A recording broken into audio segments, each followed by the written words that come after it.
did you feel that you needed a man to complete you?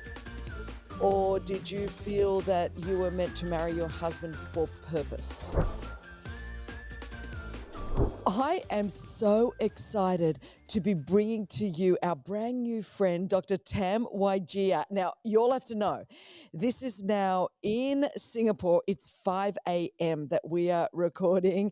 And in a moment, I'm going to ask Dr. Tam to tell us the only other time in her life she ever got up to put makeup on for this. But I you are going to love this guest. She's our humanitarian doctor who has consulted for the United Nations, the World Health Organization, and the founder of Kitesong.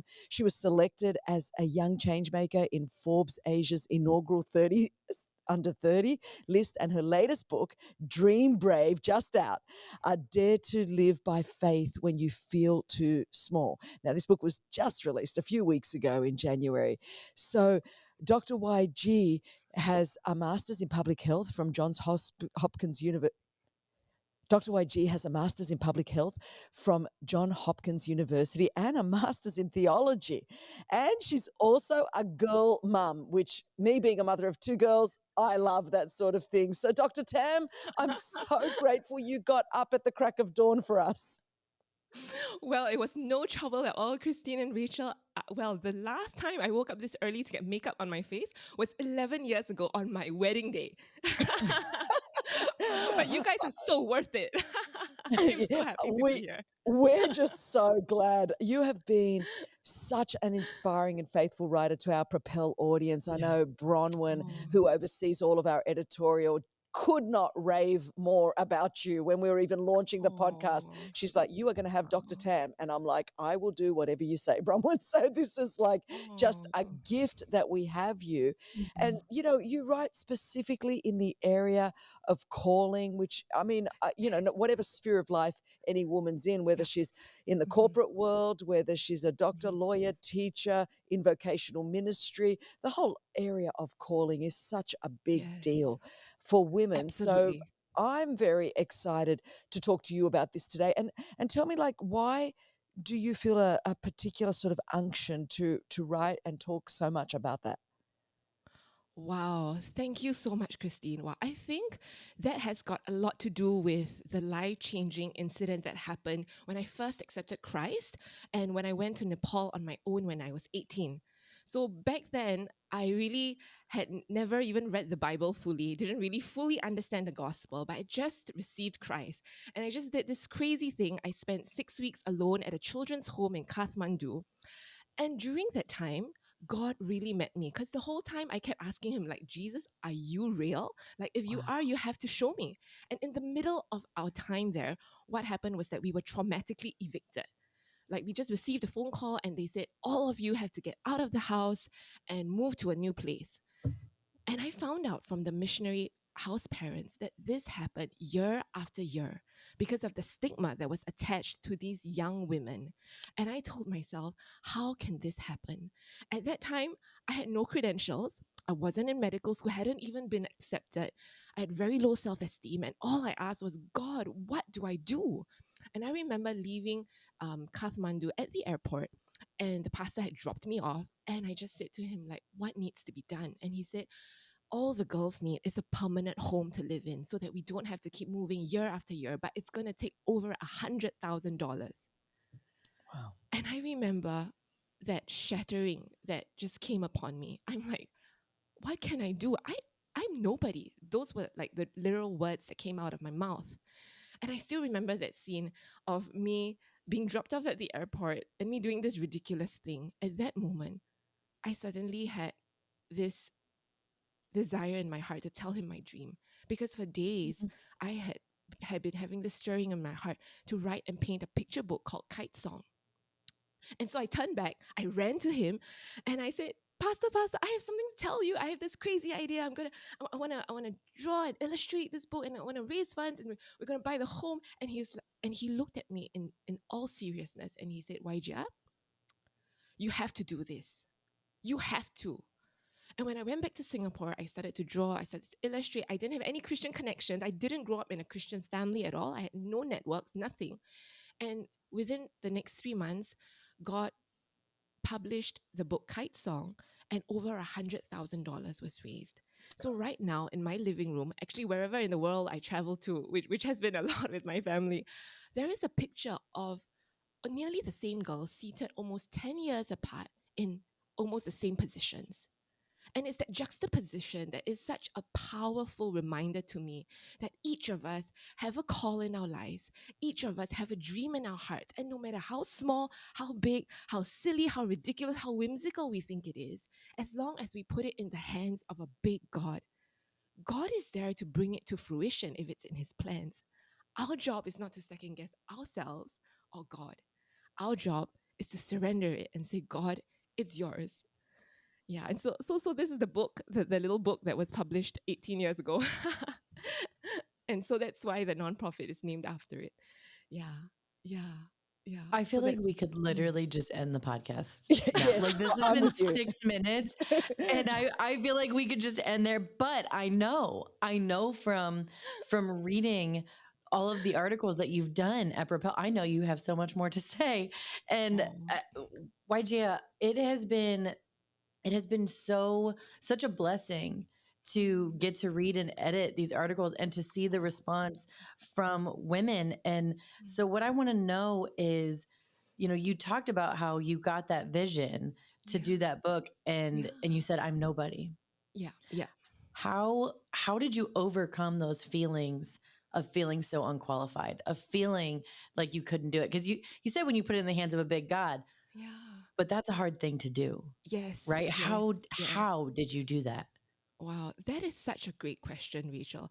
I think that, to be honest, it's not a one time effort. Mm. It's a continual saying yes again and again. It's the saying yes to God, I receive this vision. God, I receive this stirring in my heart. But it's also God, I wake up the next morning and I don't feel like doing this. And yet I'm going to take the next step. So I'll tell you this. When I first started painting and I brought my first stack of paintings to the publisher, he took 2 minutes to go through the ream and he said, "This is terrible." He said, "It's unpublishable. It is so bad." And he said, "If you can paint better, I will sponsor the first 2,000 copies of the book. But as it is right now, hmm." So I went to the aisles of the National Library and I sat at just the little aisles and I just taught myself watercoloring from there. I had no like professional background or anything like that. And I think it was just, waking up in the morning from 8 a.m., going to sleep at 10 p.m., and just painting nonstop every day, every single day. And what that discipline taught me was that do it minute by minute, hour by hour, by faithfulness and obedience, get it done. Just like the book Dream Brave. I had so many doubts. I told myself, I'm an Asian woman. People usually publish locally in this part of the world. What business do I have to go to the States and publish a book? Why do I even think it will be successful? And all these doubts plague me day after day after day. But the only thing that keeps me going is, God, you have given me this dream. What can I do today that will help me be faithful? Even if it's that one step, it's okay. And I just want to encourage people that if you are just struggling with that sense of being paralyzed, if you feel like you can't do it because you are nobody, that's okay. In fact, that's very okay. And it's a great place to be Yeah. because humility captures you, and all you can do is to be desperate before God. And being desperate before God is the best place to be. And humility helps you do that. So when you say, I'm nobody, embrace it and say, that's a good place to be because I have a big God. Yeah. I love what you're saying, Dr. Tam. I'm thinking through because I certainly know what that feeling is personally, to feel like I am just not qualified. God, you have called the wrong person. But there's also a process that once you're called, you actually practically went and sat in a library, 12 hours a day and learned how to do it, and you've had to grow as Yeah. the nonprofit's grown, and learning Yeah. how to navigate things, how to manage team and staff and volunteers, and Yes. how to Yes. become better skilled to be able, I mean, you're speaking at things like the UN, World Health Organization, so there's you've obviously had to learn skills of how to communicate the message, how to advocate for the marginalized and the poor. So what was that process for you? How did you also, God calls. So some people like, they'll hear something like this and go, okay, you were 18 and you went and you were in the mountains somewhere and, in Nepal, and you never did, and God just dropped everything out of the sky, and that's how it's been. But there has been, and I'm very, because I love to envision people too, like God doesn't call the qualified, he qualifies the called. And then what I realized 35 years of ministry later is some people think that then is an excuse to not become skilled and not to put in the due Right. diligence. It's like God's going Right. to drop it out of the sky because he called me. So Right. talk a little bit about that process of our own human effort Wow. that we actually put into it, and becoming more skilled, and also totally Wow. believing God, trusting the power of the Holy Wow. Spirit. How does that work together? Wow. Wow, Christine, that is the ultimate tension, I Yeah. think, that each of us have to hold and steward as being, like children of his. One of the, I love the question about how do you know when to search forward and when to just hold back and trust Yeah. and wait on God. That's what I'm hearing. And for me, it reminds me of the time when my husband and I had served a year in Uganda as a couple. We had spent a year off. I had left surgical training and I had gone to the field. And during that time, God opened my eyes to see how much more I could do if I were better qualified. So I came back to Singapore Mhm. and I told myself I want to do my master's in public health at the world's best. Because one of my mentors told me the world's poorest deserves the world's very best. And so I told Oh, God, hang on. I don't want to go past that. The world's Yeah, that poorest was good. deserve the world's very best. That's so powerful. yeah. Sorry. Yeah, keep going. So my mentor said, he said, Wai Jia, I don't want I don't want you to consider doing it where it's convenient, where it's the cheapest, where it's most accessible to you. He said, can you believe that God would bring you there? And I cried because it Yeah. would require $100,000. And I Wow. didn't have that kind of savings. And I knew because I had struggled with depression and anorexia in medical school, my transcript was filled with B's and C's. There was no way I was going to get any scholarship to fund that endeavor. Yes. But I said, God, you know what I need to be qualified. And you have put this stirring in my heart. And one day, I just felt God give me the confidence to say, you know what? I'm going to start embarking on this journey. So I started to fill in the application, one application after another. And it's exactly like what Rachel said just now. You don't feel like doing it, but you do it anyway. And I told myself, there is this overwhelming burden that's on my shoulders right now saying, you can't do this. You don't deserve this. You are the worst and the most unqualified of the bunch. I mean, come on. Everybody who applies for scholarship is a straight A student. What are you doing here? You don't belong. All these voices were there. And I just said, you know what? I'm going to give myself a chance. So I applied one scholarship after another, after another. And the full story is this: 3 different scholarship boards, including the Fulbright scholarship, picked me. Wow. And when Wow. that happened, I said, God, you are truly God. Because when I look at my transcripts, I know that I am not qualified. And I remember that time when we went to Uganda to serve, everybody said, Wai Jia, you're committing career suicide. This is the stupidest thing to do. You should have trained to become an ophthalmologist, a surgical doctor. You should never have left that race, that corporate ladder. Now you can't get back in. I had so many of those voices. And yet God's call was come out and then get back in. And this time it was completely different. It was public health. But this was the amazing thing. The amazing thing was that later on, much later on, when I got to know the people from the scholarship board and got to know them as people, I asked them, I said, why did you pick me? I mean, clearly there are so many more brilliant people coming after you. And they said this, they said, we saw your sincerity through Wow. your time in Uganda. And what this tells me is this, that there are times that God wants us to search and push forward. And at other times when we feel like, God, I can't do this, I can't strive. then it's time to hold back. But holding back doesn't mean a passive doing of nothing. It's a trusting and waiting and hoping and saying, God, I'm going to give myself a chance because you said so. And I don't care how I feel about this. I'm going to do it anyway and let you decide the outcome. Yeah. Yeah. Wajia, you have alluded to so many transitions in your life, and I mean just so many, like from singleness to your husband to your Yeah. kids, and then moving around locations, and I think Yeah. you've mentioned like 3 different countries so far already, and that's not even all of Yeah. them Yeah. Yeah. that you've lived in. Um, so talk to us a little bit about your discernment process, because these are huge decisions Wow. that you're talking about. So Yeah. I know that you Yeah. have a discernment process. What is that? Wow. Wow. Thank you, Rachel.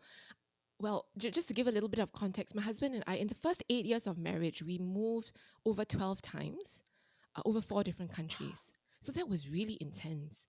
And I don't think this includes all the little transitional moves in between too, but every time we moved, we always asked God, like, is this what you want us to do? And I think the hard part about that discernment process is that we go through so many things in our lives, like circumstances, the word, prayer. We hear from God, we try to discern. And then there's also this other big cloud, which is mentors and community. And Yeah. sometimes these different areas, there are about 4 or 5 different areas like circumstances, prayer, the word, community, mentors. And I always tell people, not all of them are going to align. Right. Ideally, we would say, look at all these 5 areas of your lives and see if they align. And if God says yes, He's going to make them all come together. But I always remind like my mentees or like my friends, I'm like, when my parents first met Cliff, all they saw was a liver transplant recipient. And they Wow. said no. They said it's a terrible choice. You're going to be widowed early. Get out as fast as you can. And even now, in this move to Tanzania, we're thinking and praying about moving in the next year or so to Tanzania for a longer term basis with our children, aged 6 and 4. And just a couple of weeks ago, something dramatic really happened. I had a health complication and I had to go for spine surgery. And then people whom I loved and respected, they were very concerned, of course, but then they said, um, you got to be careful, Waija. Maybe God doesn't want you to go. And so it was coming back to the drawing board and saying, God, what is it? And I think when we put these 5 aspects in our lives, it's not about doing it in a very quantitative manner. How many Yeah. check boxes have I ticked off and making that decision? But I think it's asking God to guide you with wisdom and peace. And I think Yeah. when we come into that place of intimacy and love with God, He will guide us with that wisdom and peace. So I'm going to have to say this, but for all the big decisions I've made in my life, there was always 1 or 2 significant people whom I loved and admired and adored that I simply had to honor them and yet still do what I felt God put in my heart, even Yeah. though it was against what they felt was better for me. I Yeah. think So that's so yeah. powerful. I think people will be Mm, kind of listening, and it's huge too when you call mhm. to the mission field. Like you have been obviously from 18 years old, you were out there doing that, and it's kind of like, okay, where does this work and how does it go? I'm thinking your parents and family, you're about to take 2 grandchildren to the other side of the world and in Tanzania. And so there's very real issues. Now, obviously, marrying the right man for you was very Yeah. crucial because you felt that call. And, had you perhaps married someone else, maybe Yeah. you wouldn't be living like you're living. So I think Yes. a lot of women that feel called, and I'm not just talking to the mission field or vocational ministry, it could be any level of leadership in any sphere of life. Um, Oftentimes, a defining factor can become the person that we marry, whether we actually will fulfill our. I certainly know that I couldn't be doing what I'm doing without Nick. It was like literally Yes. by Yes. God's grace, I married the right man so that together we could fulfill God's calling. So, how was that whole Absolutely. process for you? Did you feel that Wow. you needed a man to complete you? or did you Mm. feel that you were meant to marry your husband for purpose? Wow, Christine, as a mother of two young girls, both of us, Yes. I think this is a pet topic of ours. Yeah. Wow. Wow, wow, wow. I remember, Christine, that I wanted to be attached so badly, but I never had a boyfriend in my whole life. You know, my parents are ultra conservative, very traditional, and it was just like, God, you want me to be single, like a single woman missionary. And I had to come to that place of true surrender and say, like, okay, God, this is really in your hands. I remember on the day of my graduation from medical school, you know, my graduate is like epic, right? Like congratulations. Yes. The first thing my mom said to me in the morning was, "Did you not find anyone in medical school?" Right. And sorry, it's a very Asian, If I can it's a see, very I'm Asian Greek, thing to so say. I am 100% Greek. I would be preaching around the world in stadiums of 20,000 people when I was single, and my mother's like, "Haven't you found a husband?" Like, no interest in what I was doing. It's like, "Haven't you found a husband yet?" Yes, I understand totally. Yes. I mean, I love my parents. I Yeah, really love my parents, for sure. but Yeah. but at that moment I realized that, wow, God, if you want me to be single, then I will. But um it was during my final year of medical school that something really bizarre happened as I prayed and asked the Lord.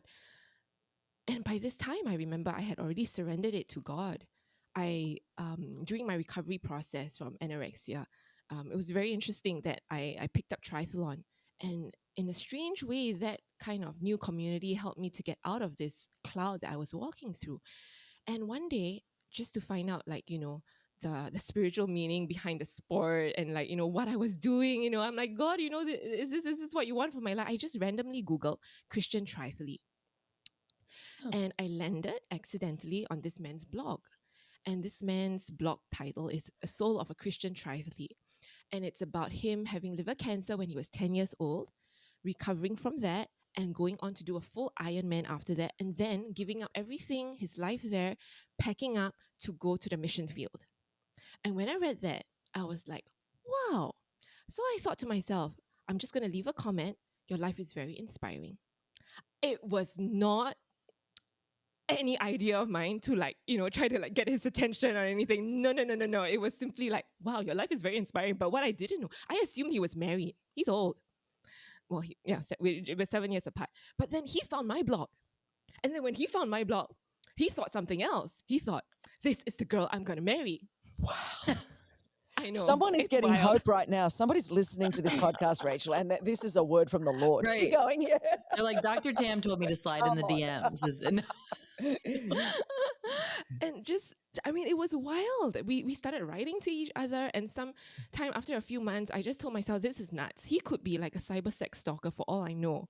And so, you know, I was very dutiful, Christine, Rachel. You know what I did? I printed out every email he sent me. I took a stack of them, and I showed it to my Bible study leader, and I said, I'm coming clean. I'm telling you who I'm writing to. This is awesome. I was like so wrecked with guilt. I'm like, oh my goodness, I don't know who this person is. It's like a scam, right? I love scam. So I present it to her, and I tell God, I said, God, my leaders are conservative, God-fearing people. At some point, they're going to say no, but I'm going to commit this to you. And the crazy thing was, I showed this stack to one mentor after another. And after reading through, they all said the same thing. They said, Wai Jia, this is very bizarre. I have prayed about it, but the Holy Spirit wants me to tell you to continue. I know, it's wild. But through that taught me something. That taught me a principle that as we submit to our leaders and community, and as we continue to discern and hear from God, we can trust that God will speak to us. Because sometimes we think to ourselves, I want to be in a relationship, and God, you don't understand. I have got to keep this relationship away from you and my mentors because they're all going to disagree. But then we've got to trust that God also speaks to the God-fearing people in our lives. And so that taught me, like, wow, I can surrender to this God. But it was getting more and more dangerous because one day Cliff actually, cutting the long story short, one day he had to do a mission trip in Cambodia. So he swung by Singapore. It happened to be my birthday weekend. He happened to meet all the important people in my life. And I told God, get him out of my life because I'm starting to like him, like seriously. And then I say, God, you got to give me a sign, a very clear sign that he's the one. before I pursue even something remotely close to a relationship. And the next morning, guess what? He gets on a plane. I say, thank you very much. Goodbye at 6 a.m. in the morning. I didn't have makeup for him, Christine, only for you. Only And for then me. Only for me. And I have only none for for you. anyone. So there's that. So he texts me 3 hours later and he's like, I'm still here. And I'm like, what? And he's like, the plane broke down. It's a sign. I'm here for another day with you. And I said, oh my goodness, ordinarily I might have just brushed it off, but I had prayed something very specific and God had met me in a very specific way. That evening, I tried to brush him off. I set him up with another friend of mine. I said, I'm not going to meet this guy. He's going to take care of himself. But guess what? Half an hour before the meeting, he doesn't have his phone. And my friend texts me and he says, the boy he's tutoring has broken his foot. He's got to send him to the ER. You got to go meet Cliff because I don't have his, like he's not contactable. He's this place. And that becomes our first date. And I tell God, I say, God, you are ridiculous, but I need one more sign. I'm going to do the Gideon thing. I'm like, one more sign. Come on, God, you got to speak to me. This is a life decision, right? And the next day, the same thing happens. At 6 a.m., he says goodbye. And at 10 a.m. again, or 9 or 10, he texts me and he says, I'm still here. And I'm like, what is going on? And he said, the flight was full from the previous day's breakdown. They had 4 of us and only 3 seats. So they kicked me out. I had gone past the boarding gate. Yeah. Wow. You're shaking your head. This is so funny. I love this. Yeah. Yeah. So he stayed on. And the long and short of it was that throughout this entire process, it was a period of wrestling and grappling and discernment. There was never one moment when I said, he is the one. Well, Cliff is different. Cliff said that from the moment he saw my blog, he knew that I was the one. So he's a crazy person, but for me, it was a continual walking out, continual seeking and asking of the Lord. And even then, when he went back to Canada, we didn't know if we could be together. Why should he just uproot himself and move over? It may not work out. But then he had applied to a missions agency, an international missions agency with 65 offices around the world. And he had never breathed a word to them about me. And of all places, they posted him to their headquarters based in Singapore. Come on. I think God gave you the signs. Yes. Yeah, I think so too, Rachel. So all this to say that I think it's so important in that whole process. I mean, we all are built for adventure, right? We're all wired for this. We want to hear God. We want to experience Him. But the most important thing, I think, is that period, is that sense of surrender. Because when you surrender and say, God, I could go either way. I just want your story to play out in my life. When we get to that place, I think we'll be surprised and wowed by the wild storylines that God can come up with. You know, I mean, we could just listen. It sounds to me that we could do a whole other podcast just on all the wild stories that you have. You've got great. But look, as we wrap up, because our time is coming to a close, I'm thinking of the person that's listening to us today. And, they're processing major shifts because there are just so many. The world has changed. People's lives are changing quite rapidly. Things are shifting. Seasons are shifting. Transitions are happening in their job, maybe geographically, or their relationships. The thing I'd love you to speak to them about is, what have you learnt about the character and nature of God during all of these shifts and transitions in your life? What is it that enables you to keep trusting Him? To the point of, your husband and you are discussing now moving to Tanzania with 2 children to work in medical missions. It's not like you just did it at 18. You're still doing it now. And that's quite consistent. So what is it about God that you've learned that is enabling you to continue to step out in faith like this? Wow, thank you, Christine. As you were sharing and asking that question, I had this image of God in a room and a little girl going up to him and saying, God, I am desperate. God, I am desperate. Unless anyone listening right now thinks that it's only a certain kind of people who can stay anchored, I just want to remind you that I'm a full-blooded emotional woman too, and I cry and I get angry with God and I throw things. I want to throw my words at Him. I want to hurl my anger at Him. And guess what? So often we think that God can't handle us, that we turn away. And when we do that, things start to shake because our eyes are not fixed on Him. So if I could encourage anyone right now going through major shifts and shakings in their lives, it would be this, that our God is an unshakable God. That is the character of God. And if there's one person that you can go to with all your emotions, all your hurts, all your anger, your desperation, your humiliation, it would be our Father God, because He is the safest place to be. Yes. Okay, that is powerful. He is the safest place to be. Yes and amen. Yeah. That's what keeps us all Amen. going. So, Wai Amen. Jia, I don't even know how I could thank you for getting up. I said at the crack of dawn at the beginning of this podcast, but it was actually pre-dawn. So Pre-dawn. it was like more It like was the dark. middle of the night, actually, in Singapore. What I love about the Propel Leadership Podcast is just we have women from all over the world. So for you just to bring your full self here and is amazing. And I want everyone to get a copy of your brand new book. You are just so full of faith, and that injection of faith and trust in God and willing to take risks and step out in courage. I mean, all vital attributes of leadership. I'm just so grateful for them. And, Rachel and I have loved this conversation. And for all of our awesome listeners, I want you to know that Wai Jia's details are listed and tagged in the description of this episode, so you can keep up with her and connect further, because I'm telling you, she's a fireball. And for all of you, we love you so much. We appreciate you, and just thank you for joining us here. We just don't take any one of you for granted. We're so grateful, and I can't wait to chat to you again next week here at the Propel Women Leadership Podcast. Thank you so much for joining us today. Make sure to subscribe to this channel to get notified every time a new video is posted. We are so glad that you're here and look forward to seeing you next week. God bless you.